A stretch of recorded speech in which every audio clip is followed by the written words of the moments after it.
Hello bros, this is Nur and welcome to my another vlog video. Bros, প্রায় 6 বছর পর আবার এইভাবে ভিডিও করছি। আসলে সময় চলে যায়, আর আমি গত 6 বছর আগে এইভাবে ভিডিও করতাম, বাট মাঝখানে বেশ কিছু প্রবলেমের কারণে আর ভিডিও কন্টিনিউ করি নাই। বাট আবার চিন্তা ভাবনা করছি যে আবার এই কাজটা শুরু করব, কারণ আমার নেক্সট কনসেপ্ট হচ্ছে যে আমি আমার লাইফে যেগুলো জিনিস পাই নাই সেগুলো আমি অর্জন করে নিব। তো চলুন এখন বাইরে যাওয়া যাক, কারণ আমি বুঝতে পারছি যে এখানে আসলে আপনাদের সবারই বোরিং লাগবে। এখন বাজে 4:08 আর আসরের নামাজ হচ্ছে 5টার দিকে। তো চলুন আগে আমরা বের হই, তারপর একটু ঘোরাফেরা করবো, তারপরে আসরের নামাজ শেষ করে তারপর নির্দিষ্ট কোনো একটা জায়গায় গিয়ে বসবো। তো চলুন বের হওয়া যাক। সিঁড়ির নিচে বাইক রাখলে সবচেয়ে বড় যে প্রবলেম সেটা হচ্ছে বিড়াল আঁচড় দেয়, আর এখান থেকে বাইক বের করা এটাও আর একটা প্যারা। এত চাপ একটা গলির মধ্যে আমার বাসা, কি বলবো। চলুন বের হই, তারপর কথা বলি। তো বিষয় হচ্ছে যে আমরা যারা বাইকার, আমাদের কিন্তু বাইক একটা ইমোশন, আর এই ইমোশনে যখন টাচ লাগে তখন কিন্তু অনেক খারাপ লাগে। আর আমার বাইকটা রাখতে হয় সিঁড়ির নিচে, যে কারণে অনেক সময় দেখা যায় যে বিড়াল আঁচড় দেয়। বিশেষ করে সিটের মধ্যে সবচেয়ে বেশি স্ক্র্যাচ পড়ে, আর ট্যাঙ্কিতে যখন স্ক্র্যাচ পড়ে তখন তো আরও খারাপ লাগে। তো এখন আমরা যেখানে আছি এটা হচ্ছে চায়নাবাদ। আঞ্চলিকভাবে আমরা চায়নাবাদ নামে জানলেও এটার নাম হচ্ছে ক্রসবার 3। এই ক্রসবার 3-র গেটে আসলে আমার প্রথমে যেটা মনে পড়ে সেটা হচ্ছে যে আমি সর্বপ্রথম এখানেই ড্রাইভিং লাইসেন্স না থাকার কারণে মামলা খেয়েছিলাম। তো যাই হোক, এখন ড্রাইভিং লাইসেন্স আছে, কিন্তু এখন আর পুলিশ আটকায় না। তো যাই হোক, আমরা আসলে যারা বাইক লাভার আমাদের অনেক কিছু ফেস করতে হয়, অনেক প্রবলেম ফেস করতে হয়। চলুন একটু টানাটানি করা যাক, তারপরে আবার কথা বলা যাক। হাঙ্কের যে সবচেয়ে বড় ব্যাপারটা, এটা অনেক সুন্দরভাবে স্পিড আপ করা যায়, কিন্তু একটু ভাইব্রেশন আছে। যারা হাঙ্ক চালান এই ব্যাপারটা অনেকে জানেন। তো যাই হোক, কম টাকার মধ্যে যারা বেশি ফিল নিতে চায় তাদের জন্য আমি মনে করি হাঙ্কই বেটার।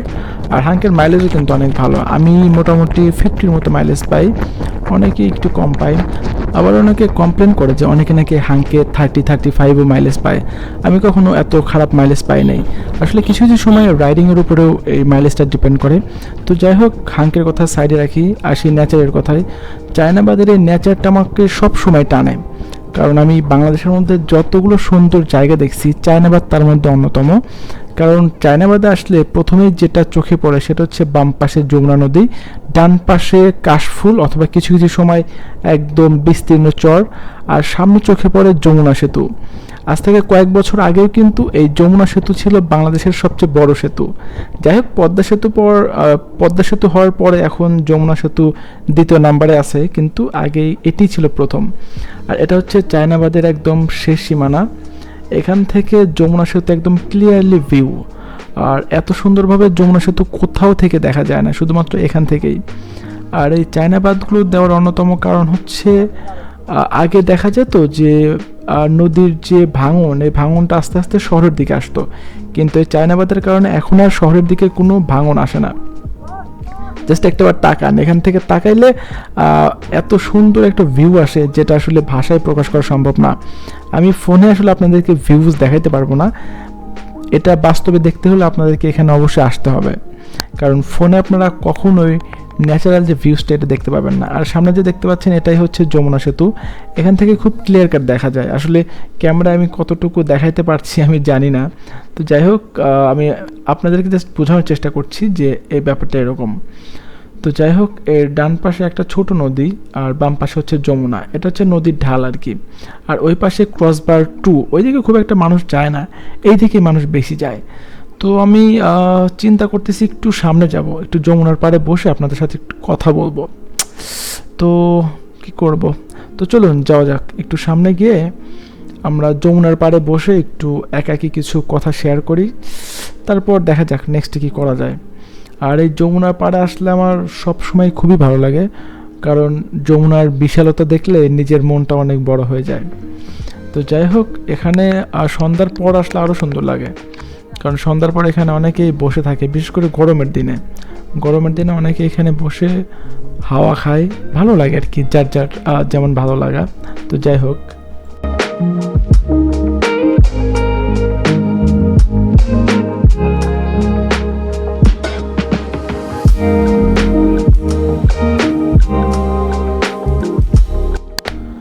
তো চলুন আমরা একটু নিচে যাই, নিচে গিয়ে তারপর একটু বসে আমরা একটু কথা বলবো।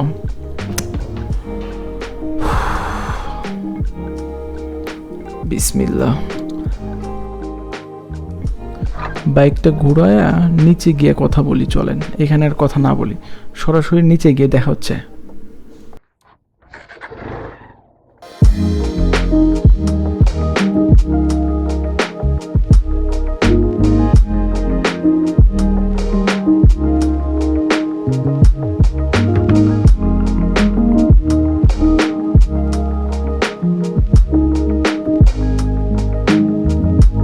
আজকে আমাদের ভিডিওর যে মূল টপিক সেটা নিয়ে কথা বলা যাক। আসলে আমি দীর্ঘ 6 বছর এভাবে ব্লগ ভিডিও বানাই নাই, এর পিছনে অনেকগুলো কারণ আছে। তো কারণগুলো না খুঁজি, এখন এটা নিয়ে কথা বলি যে কেন আমি আবার পুনরায় ভিডিওতে ব্যাক করলাম।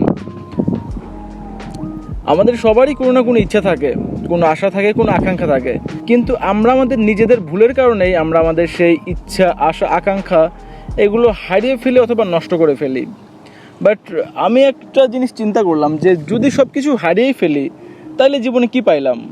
তো তারপর থেকে আমি একটা জিনিস চিন্তা করলাম যে আমি আমার জীবনের যে জিনিসগুলো হারিয়ে ফেলছি আমার নিজের ইচ্ছার কারণে অথবা যে কোনো কারণে, সো আমি আমার এই সবগুলো জিনিস যে কোনো মূল্যেই ফিরে আনবো।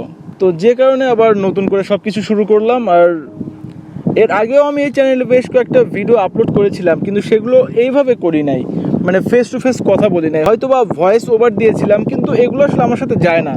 সো আজকের পর থেকে সেটাই করব যেটা আমার সাথে যায়। তো যাই হোক, দীর্ঘ 6 বছর পর এখন আমার কতটুকু অডিয়েন্স সচল আছে আমার জানা নেই, কারণ এই 6 বছরে অনেক কিছুই চেঞ্জ হয়েছে। যেমন আমার দাড়ি বেড়েছে, চুল কমেছে, সাথে নিজের ইচ্ছা, আকাঙ্ক্ষা, পরিবার, পরিজন, আত্মীয় স্বজন সব কিছুই পরিবর্তন হয়েছে, কারণ জীবনটাই পরিবর্তনশীল। এই 6 বছরে অনেক কিছু পেয়েছি, অনেক কিছু হারিয়েছি, কিন্তু এর মধ্যে সবচেয়ে বড় যে ব্যাপারটি সেটি হচ্ছে যে অনেক কিছু শিখেছি, এবং যা শিখেছি সেগুলো নিয়েই চেষ্টা করব আগামীতে পথ চলার। তো চলুন এবার অন্য একটা বিষয় নিয়ে কথা বলা যাক। এটা হচ্ছে চায়নাবাদ। এটাকে আমরা আঞ্চলিকভাবে চায়নাবাদ নামে জানি, কিন্তু এর আসল নাম হচ্ছে ক্রসবার 3। শুধু সিরাজগঞ্জ না, বাংলাদেশের মধ্যে সবচেয়ে সুন্দর যদি কোনো বাঁধ থাকে সেটি হচ্ছে আমাদের সিরাজগঞ্জের চায়নাবাদ। আসলে প্রকৃতির কাছাকাছি আসলে বোঝা যায় যে প্রকৃতি আসলে কি, আর প্রকৃতি কখনো কাউকে ঠকায় না, যে কারণে আমি যখনই সময় পাই চেষ্টা করি প্রকৃতির কাছে কাছে থাকার। তো যাই হোক, আমি শুধু নিজের ব্যাপার নিয়েই কথা বলে যাচ্ছি। তো মূল যে ব্যাপারটি সেটি হচ্ছে যে আমি আবারও ভ্লগিং লাইফে ব্যাক করব। আমি জানি না আমাকে আগের মতো সবাই সাপোর্ট করবেন কিনা, সো সবার কাছে রিকোয়েস্ট থাকবে যে আমি আবারও ভ্লগিং লাইফে ব্যাক করছি, সো প্লিজ সাপোর্ট করবেন। আর যদি নতুন হয়ে থাকেন তো প্লিজ চ্যানেলটি সাবস্ক্রাইব করে ফেলুন।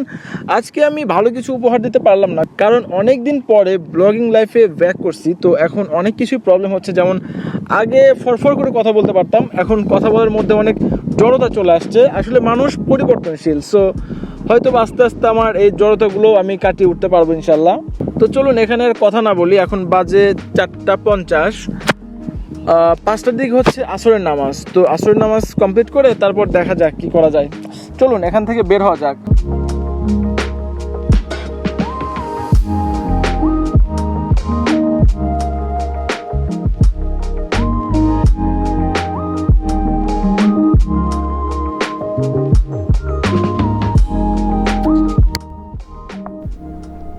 তো চলেন এখন যাওয়া যাক।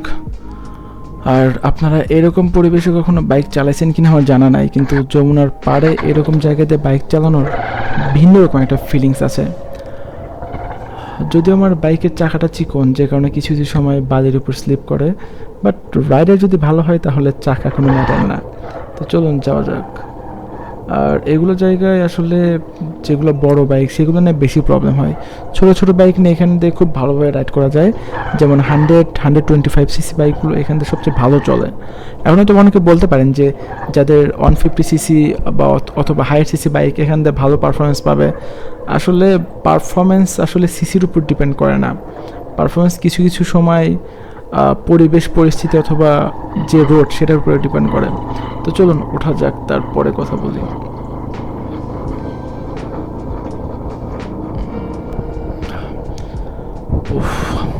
চায়নাবাদ অনেক সুন্দর, আসলে সুন্দর, কিন্তু এখানকার যে টেসলাগুলো এইগুলো নিয়ে আমি খুব ভয় পাই।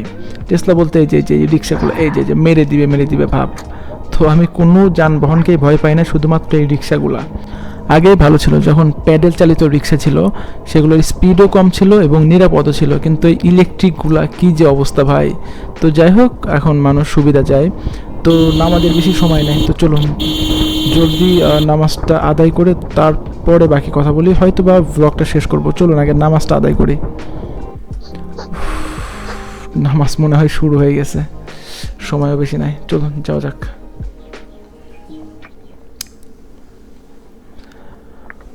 অবশ্য আমি আগেই অজু করে বের হয়েছি, কারণ জানি যে ফিরতে ফিরতে হয়তো বা লেট হতে পারে। আর এটা হচ্ছে সিরাজগঞ্জ কেন্দ্রীয় মসজিদ, সিরাজগঞ্জের মধ্যে সবচেয়ে সুন্দর যে মসজিদ। যদিও প্রত্যেক উপজেলাতে এরকম মসজিদ আছে, বাট সিরাজগঞ্জেরটা আমার পার্সোনালি বেশি ভালো লাগে। চলুন যাওয়া যাক। তো এখানে ক্যামেরা অফ করি, কথা বলবো নামাজ শেষ করে।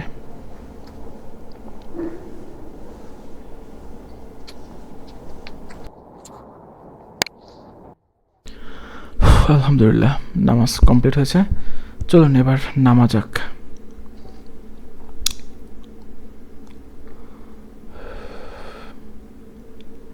হাঙ্কের কিন্তু একটা প্রবলেম আছে, সেটা হচ্ছে height problem. Hunk, Pulsar, Apache এগুলোর থেকে কিছুটা উঁচু, যে কারণে এটার মানে নাগাল পাইতে সমস্যা হয় না, সমস্যা হয় ঘুরাইতে, কারণ এই বাইকটা প্রচুর পরিমাণ ভার, যে কারণে অনেক সময় এটা আটকে গেলে নেমে ঘুরাইতে হয়। বিশেষ করে আমার ক্ষেত্রে এটা ঘোরানো একটু বেশি প্রবলেম হয়। তো যাই হোক, চলুন যাওয়া যাক। আর আজকে হয়তো বা ভালো কিছু উপহার দিতে পারলাম না, কারণ অনেক দিন পর ভ্লগে ব্যাক করছি, প্রায় 6 বছর পরে। তো আমি চেষ্টা করব নেক্সট টাইম পূর্ণাঙ্গ একটা ভ্লগ ভিডিও আপলোড করার। একটা বলতে নেক্সট টাইম থেকে আমি প্রফেশনালি ভিডিওতে ব্যাক করব। এখান থেকে আমার কী অর্জন করলাম, কী পাইলাম না, এটা নিয়ে কোনো টেনশন নাই। আমি স্মৃতিগুলোকে রাখার জন্য এবং আমার যে অডিয়েন্স এগুলোকে ধরে রাখার জন্য আমি আবার ভ্লগিং লাইফে ব্যাক করব। তো যাই হোক, এতক্ষণ আমাদের সাথে থাকার জন্য সবাইকে অসংখ্য ধন্যবাদ। দেখা হবে পরবর্তী ভিডিওতে, সে পর্যন্ত ভালো থাকবেন, সুস্থ থাকবেন, আমাদের সাথেই থাকবেন। সবাইকে অনেক ধন্যবাদ। খোদা হাফেজ।